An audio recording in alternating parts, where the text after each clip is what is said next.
मोर्चे बनते हैं, कुछ दिन नेता गरजते हैं, तगड़ी प्लानिंग भी दिखती है, लेकिन आखिर में फिर राष्ट्रीय स्तर पर कोई सहमति क्यों नहीं बन पाती?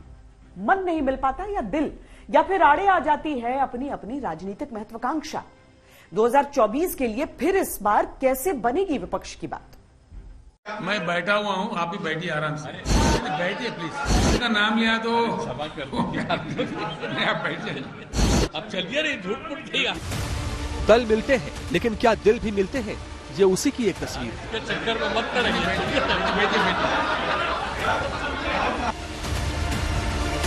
केसीआर कुछ समय पहले समर्थन लेने पटना आए थे, लेकिन तस्वीर बता रही है कि सब कभी हाँ कभी ना में बीत गए। अब इसके चक्कर में मत करेंगे। केसीआर ने जब तेलंगाना के खम्मम में विपक्षी मोर्चा जुटाया तो नीतीश को निमंत्रण ही नहीं भेजा।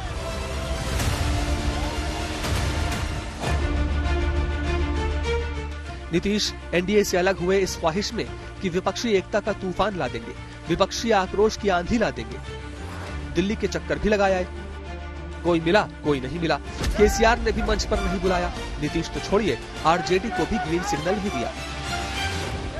केसीआर मीटिंग हमको नहीं पता है, हम तो दूसरे काम में लगे हुए। कोई अपनी पार्टी की मीटिंग करता है तो जिन लोगों को भी बुलाता है, तो कोई अगर इनको मौका होगा गए होंगे, वो सब तो कोई ऐसी बात ही नहीं। इसी तरह भारत जोड़ने के साथ सियासत के सूत्र जोड़ने पद यात्रा पर निकले राहुल गांधी को यूपी में अखिलेश का साथ नहीं मिला। मायावती ने भी दूर से धन्यवाद कर दिया, लेकिन यही अखिलेश केसीआर के मंच पर पहुंचे तो साफ हो गया कि अखिलेश कांग्रेस मुक्त मोर्चे के हिमायती हैं।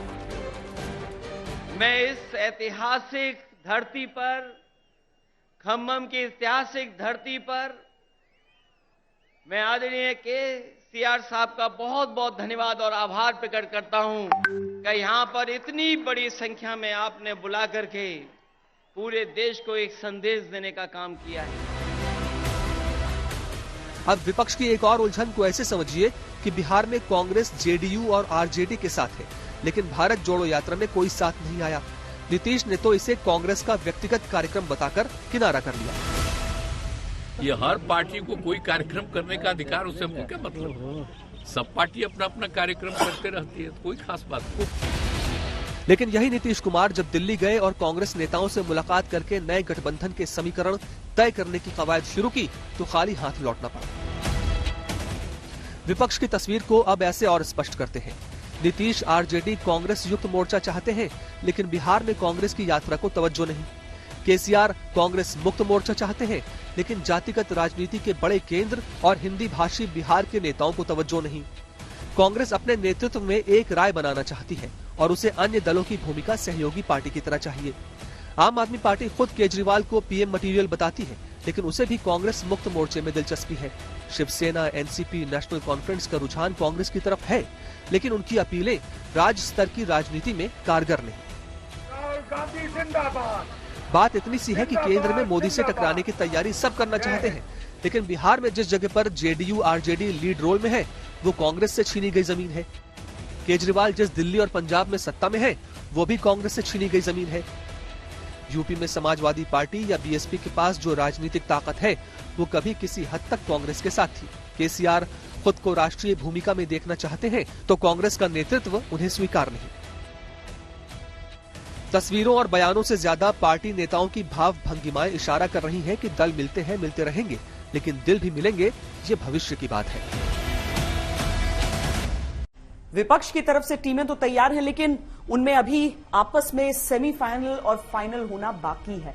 फिर कौन बनेगा विपक्ष का कप्तान? कोई एक कप्तान बनेगा भी या नहीं बनेगा, इसका फैसला हो जाएगा। लेकिन अभी कठिन दिख रही है डगर विपक्ष के चुनावी पथ की। सामने है लोकप्रियता के शिखर पर बैठे नरेंद्र मोदी और दूसरी तरफ अपने अपने मिशन के साथ अपने अपने दल के मुखिया। बहुजन समाज पार्टी जिंदाबाद, जिंदाबाद, बहुजन समाज पार्टी जिंदाबाद, बहन कुमारी मायावती जी जिंदाबाद। कोई भी नाटकबाजी व जुमलेबाजी आदि काम में आने वाली नहीं है। ममता मेघालय में बीजेपी को ललकार रही है, लेकिन अभी किसी के साथ नहीं। This 5 years you did nothing and I came Meghalaya because I love Meghalaya. UP में बीएसपी ने स्पष्ट कर दिया किसी का साथ नहीं मंजूर। अपने दम पर अकेले चलेंगे।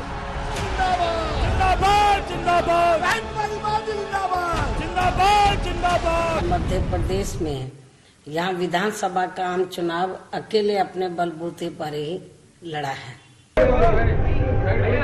केसीआर ने बता ही दिया कि वो अलग है, उनकी रणनीति भी अलग है। कुछ अन्य मित्र है जिनसे भी मेरा बात हुआ है, वो लोग भी कह रहे हैं मिल के बात करते हैं। बहुत ही लोगों को जोड़ना पड़ेगा हमारे साथ। एक दो पार्टी है, एक दो लोगों से होने वाली बात नहीं, कई लोगों का और जोड़ना पड़ेगा। उसके तहत उसको लेके एक कट्टर पॉलिटिकल विल के साथ ही हम आगे बढ़ेंगे। विपक्ष का अगर यही मिजाज 2024 तक रहता है तो पुराने चुनावी इतिहास को देखते हुए ये कयास लगाना मुश्किल नहीं होगा कि विपक्ष की चुनिंदा मोर्चेबंदी से बीजेपी को कम और कांग्रेस को ज्यादा नुकसान होने के आसार हैं।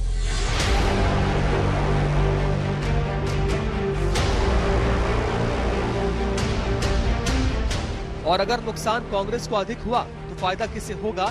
निसंदेह बीजेपी को।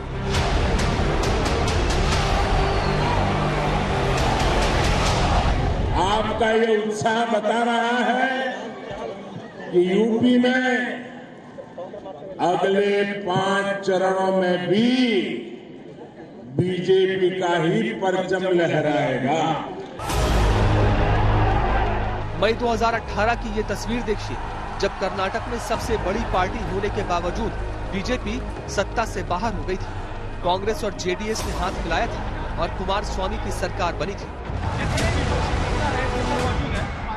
इस मौके पर तमाम विपक्षी दलों के नेता एक मंच पर नजर आए थे, लेकिन 2019 लोकसभा का चुनाव आते आते ये एकता बिखर गई थी और फायदा बीजेपी को मिला था। ये भी देखा गया है कि हाल के कुछ चुनावों में जिन राज्यों में कांग्रेस बीजेपी के बीच सीधी लड़ाई है, वहां क्षेत्रीय दलों की उम्मीदवारी से कहीं न कहीं बीजेपी को ही फायदा मिलता है। गुजरात और उत्तराखंड इसके उदाहरण हैं।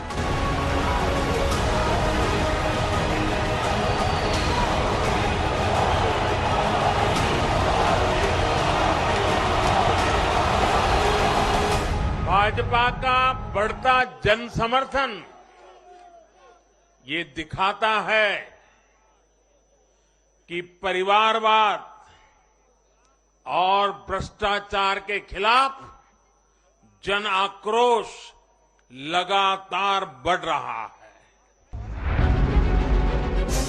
ऐसे में जहां पीएम मोदी ने कार्यकर्ताओं को 2024 के चुनाव की तैयारियों में जुट जाने का संदेश दिया, उन वर्गों को भी साथ जोड़ने का मंत्र दिया है जो बीजेपी को वोट नहीं देते।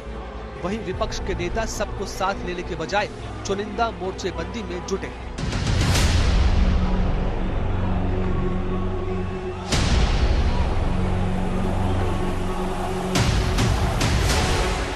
राजनीतिक दलों में वन मैन शो की परंपरा चल निकली है। ऐसे में गठबंधन तो ठीक, लेकिन मन की गांठों का क्या?